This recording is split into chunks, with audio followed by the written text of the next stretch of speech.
thank you for being with me today. I want to start by telling you a little story about myself. When I was 18 years old, I had the opportunity to take a senior trip, and it was something that I planned myself. I thought to myself, you know, I'm 18 now. For the last 12 years, I've been in school. For my whole life, I've been basically living under a dictatorship, right? I haven't been told what to eat, what to drink, what to wear, what activities I could do. And I thought, this is my opportunity. As I turn 18, I'm going to start learning how to make more decisions on my own. And I wanted to do something just a little bit out of the ordinary. So I called all my friends, and most of my friends loved camping and the outdoors. And so I said, let's plan a trip and go to another state far away and just have a great time and spend the whole week there. And I had heard about this place called Havasu Falls, Arizona. And so I said, and you had to make reservations about 6 months in advance in order to go. So we made a reservation, and each month that passed, I said, are you guys excited as I am? Because this is going to be an amazing trip, just a chance to get out and do something fun without parents, without anybody distracting us, just have a great time. So we were told that this is, it's the Grand Canyon, and that it gets pretty hot. And that the trail is about 12 miles down in. I thought, oh, this is, it's downhill down into the canyon, no problem. So we get our packs, and our packs are about 30 pounds, and they've got your tent and your sleeping bag in there and everything. And we start on this trip. And this is a picture of the trailhead. This is what it looks like at the beginning. And at the beginning, you're very optimistic. You say, I got all my energy, I got a good night's sleep, I've got all my provisions that I need, here we go. So we start on our trip, and as we go, we start to see that this trail is a little different than any other trail we've walked on before, that we've hiked. It's really steep at times, it's downhill, but that didn't faze us, it's nice and chilly, it's like 7 a.m., there's a chill in the air, and we're feeling good about this so far. We get going, and this is not like a flat trail or a straight trail. It's got windy roads all the way down into the bottom. By around 10 o'clock, if you've ever lived in Arizona in the summer, or if you've ever visited, it gets to be about 112, 113 degrees on average.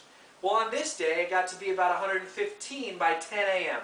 Okay, so we're feeling it a little bit, drinking water as much as we could, trying to stay hydrated. We get down to the bottom, and as you can see, these are not light packs. We're starting to sweat, and the sweat dries almost immediately.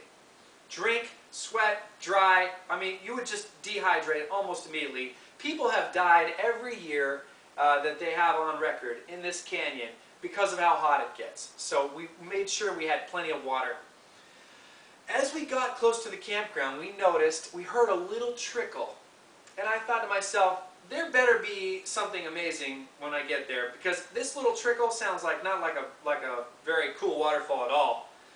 And then, we went a little further, and we started to hear like a little louder trickle, and to the point where it was almost like a creek, and then the creek turned into a stream, and then the stream turned into a river, and then the river started rushing, and then we saw this as we came around the corner. And I'm not a crier, okay?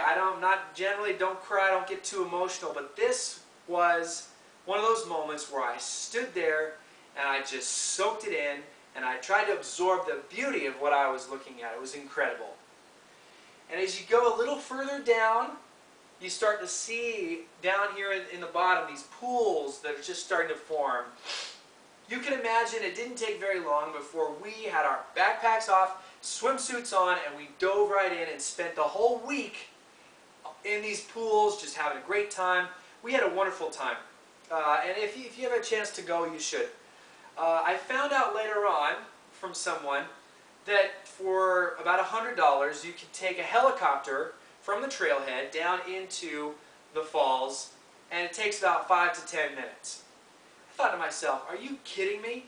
For $100, which is still a lot of money, but for $100, I could have skipped over that whole trail, and my feet were sore, my arms were sore, my muscles, my back, I was dehydrated, I was exhausted.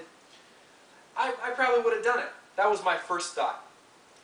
My next thought after that was, wait a minute, if I did that, then two things, I came to two realizations. One, I don't think I would have appreciated the falls nearly as much if I had just been coptered down in there and saw it 5 minutes later. Secondly, why would I want to deprive myself of the growth, both physical and emotional and spiritual, that I would have experienced by going through that opposition? And my message to you today is that opposition can be a good thing. If you use it to your advantage, you will be able to benefit from opposition in your life. I used to think that failure and success were on the polar opposite ends of the spectrum. If you've ever experienced failure, I was an athlete growing up. I know it probably doesn't appear like I was ever an athlete now, but when I was younger, I was a water polo, basketball, swimming. I was into it. If you've ever experienced failure, you know that it's an awful feeling. When that buzzer sounds and the last clock ticks off, the final seconds, and you're sitting there, you fall to the floor in total defeat as the other team cheers their victory. It's an awful feeling. But my message today is that it is part of success. A lot of people think that failure and success are in the opposite directions, right? If you're failing, you're on your way down, right? This says failure down here. Arrow pointing down. You're clearly moving in that direction. And those that are succeeding are moving towards upwards, towards the level of success. Success breeds more success, right? That we've always heard that. Well, listen to me now when I tell you that nothing can be further from the truth than this. This is absolutely false. And if you talk to anybody who has ever experienced any level of success or become an expert in their field, they will tell you that success comes only after multiple failures. As you can see here, we have failure upon failure upon failure upon failure upon failure. And as I said before, talk to anyone in entertainment, anyone in finance, anybody in the business world. Talk to anybody who has a good marriage. Talk to anybody who has a really great job.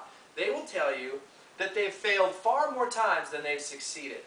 And that failure has led to their success. When I fail at something, in the back of my mind I think, this is great. Because it's going to give me an opportunity to learn from what I did wrong and make it better even the next time. So that's my message to you today, is that in order to be successful, you have to fail often and fail well and learn from it. The ultimate tragedy would be if you decided to quit right here when you were that close to success. Most people don't realize that success is just around the corner from failure. My hope is that you will fail, that you will learn from it, and that you will come out on top as a success as a result from all the opposition that you've learned throughout your journey. Thank you.